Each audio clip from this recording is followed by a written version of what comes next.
Bagaimana kabar Anda hari ini? Liputan 6 kembali hadir di sela-sela aktivitas Anda bersama saya Siti Mutrika yang akan memberikan berita-berita aktual, tajam, dan terpercaya. Informasi pertama kami saudara, kebakaran melanda 4 tangki Pertamina RU6 Balongan, Kabupaten Indramayu, Jawa Barat. Api dan kepulan asap hitam pekat masih terjadi di titik kebakaran. Kepolisian memperketat akses menuju ke kawasan kilang minyak PT Pertamina.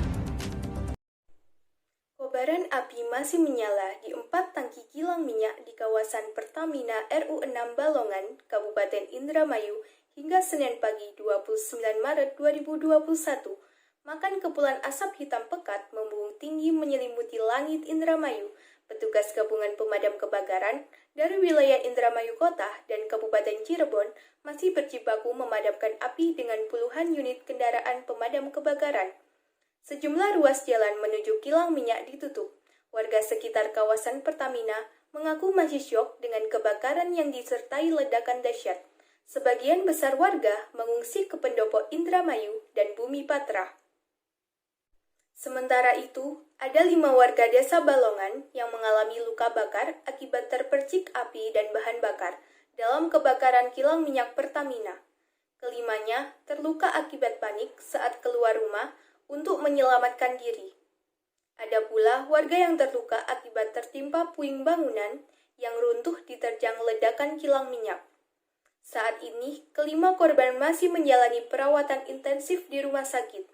Rencananya, mereka akan dirujuk ke rumah sakit di Cirebon untuk penanganan yang lebih memadai. Informasi selanjutnya, terkait dampak cuaca buruk di mana banjir bandang yang terjadi akibat luapan sungai Benanaim di Kabupaten Malaka, Nusa Tenggara Timur, menyebabkan 23 desa yang tersebar di 5 kecamatan terendam. Banjir terjadi akibat meluapnya sungai Benanaim. Inilah keadaan bencana banjir bandang yang terjadi di Kabupaten Malaka, Nusa Tenggara Timur. Banjir merendam ribuan rumah di 5 wilayah kecamatan akibat sungai Benanaim meluap. Sejumlah warga di desa Lawalu, Fahiluka, Motain, Trailor, dan Naimana yang mengalami banjir terparah mulai dievakuasi.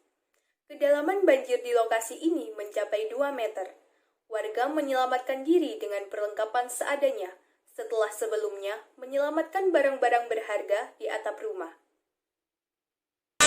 Padi-padi dong hanya bisa naik di atas, di ketinggian. Tapi untuk menyelamatkan tidak bisa.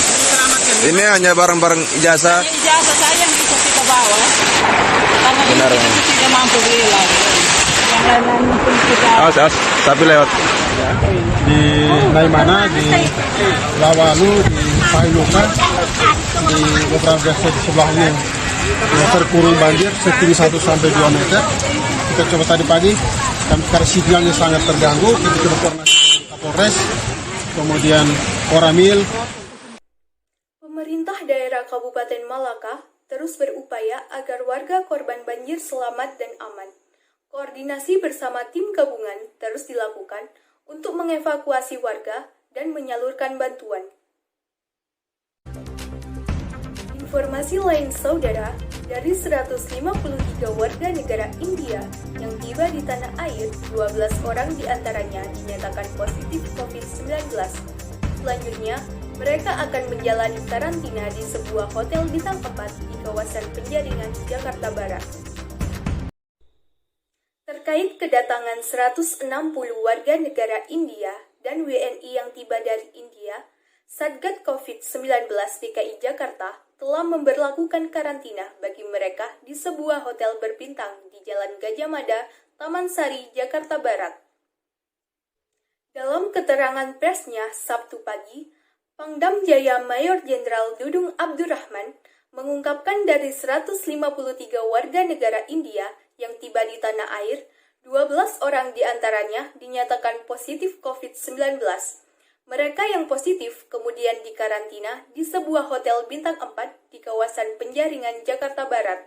Sedangkan 7 WNI yang baru tiba dari India menjalani isolasi di Wisma Atlet Pademangan.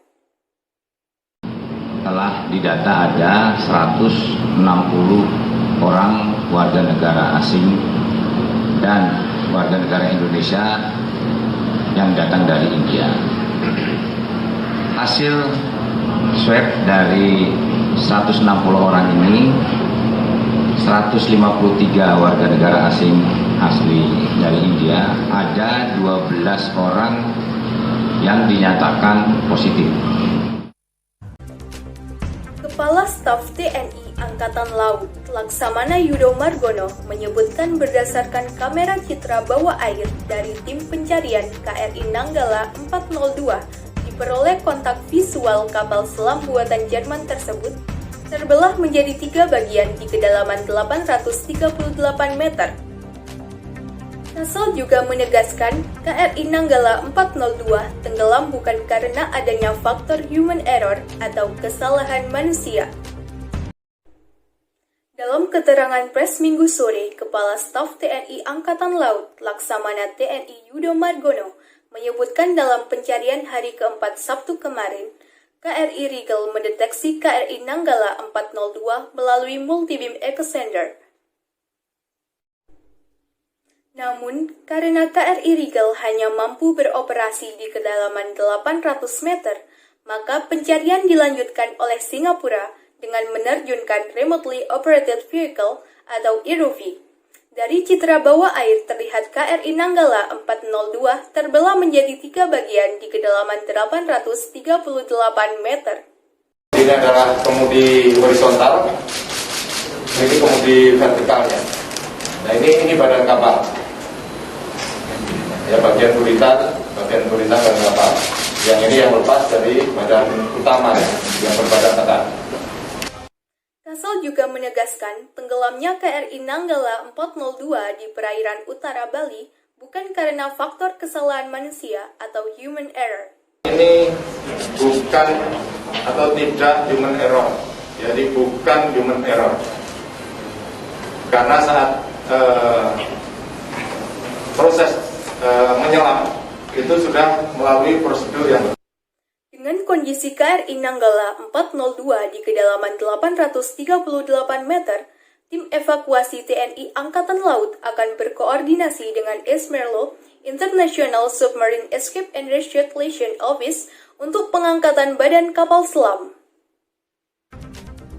Dan pemirsa, informasi tadi sekaligus menutup perjumpaan kita dalam acara Liputan 6 pagi ini.